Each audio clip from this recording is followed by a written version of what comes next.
was really clear that you were an advocate for diversity and equality. So I was interested in that. So I put a little pin in that and had a look at that.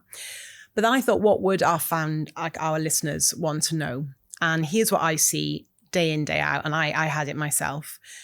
As a woman, as a female with natural nurturing tendencies, a founder can tend to like just tip in like to the overly caring, nurturing, supportive role rather than the leadership accountability role. So I thought perfect person to come to. You've got the big scale with the corporates, like, and then now in your own organization. What have you noticed in that area, and what can you share with us? And really keep in mind, our founders are those scale ups, and they may have a team of 6 to 8.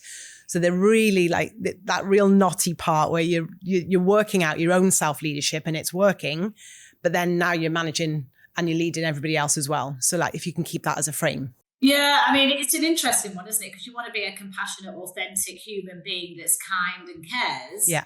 But you're also there to lead a business, to deliver profit and to bring the best out in people. Yeah. And sometimes that means having difficult conversations. So, I mean, I would say, you know, what served me well is to have great relationships with my team, but don't blur the lines too much. Do you know what I mean? Yes. Because you are the boss. Yes. It is your business. If you're a founder, you're taking the risk. You're investing time, energy, capital into an organization. And I think if you become overly friendly and overly familiar, I'm not saying don't be a nice person and go out and have a drink and take the team for lunch. I'm not saying don't do any of that. That's really critical to build the bond. But you're not there to be their best friend. Yeah.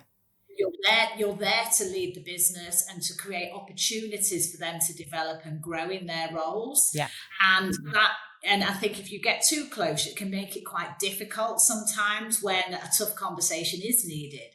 But at the same time, I think putting yourself in the other person's shoes is really important. You know, so if you're having to let someone go, maybe they're not performing, and it's a horrible conversation to have. I mean, I've had to do it a lot of times over the years, and it's never nice. It's awful. You feel like shit doing it. You really do, because we're human beings at the end of the day. But I always think, well, if I was receiving this news, how would I want that to be delivered? Yeah. Would I want someone that's waffling, is unkind, is bullshitting, or would I want someone that's going to be really honest, really fair, is going to give me specific feedback on why we're actually at this point, and obviously try and send that person on their way with elegance and grace and with as much generosity as you can possibly give.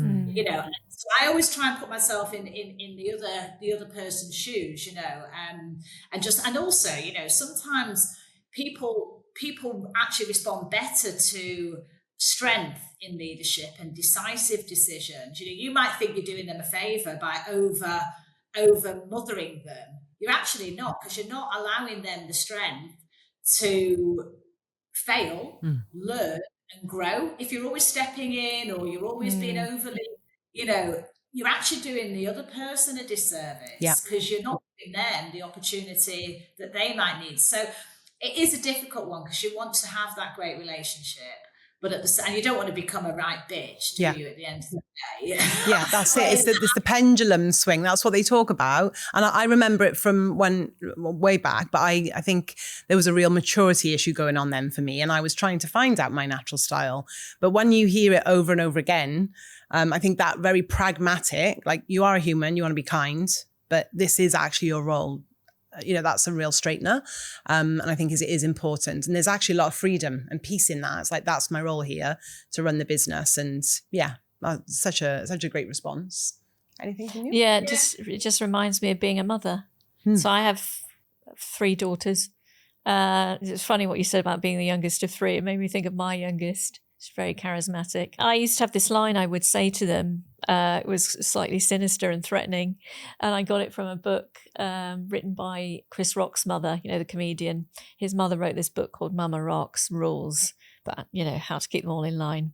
And I used to say to my girls, they'd be playing up, and I go, I think you're mistaking me for one of your friends. And that was enough for them to go, oops, mum's back up. And it's similar, isn't it? Yeah. You've got to sort of differentiate. I'm the leader, I'm the boss, and we can have a relationship, but I'm not your friend. I'm paying you, I'm paying you to do a job. So, but yeah, that blurring of the lines can be quite tricky, can't it?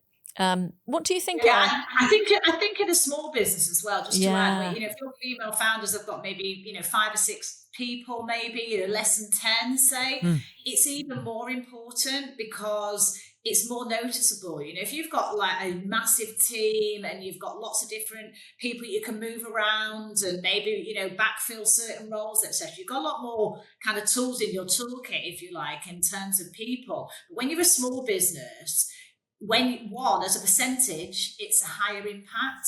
So you've also got to think about the impact on the other people. So if you have one person that is maybe, not contributing in the right way, and you let that go on, that affects everyone else in a much higher proportion when you're in a small team than when you're in a bigger team. Yeah, absolutely. And that's unfair to everyone else, isn't it? Yeah.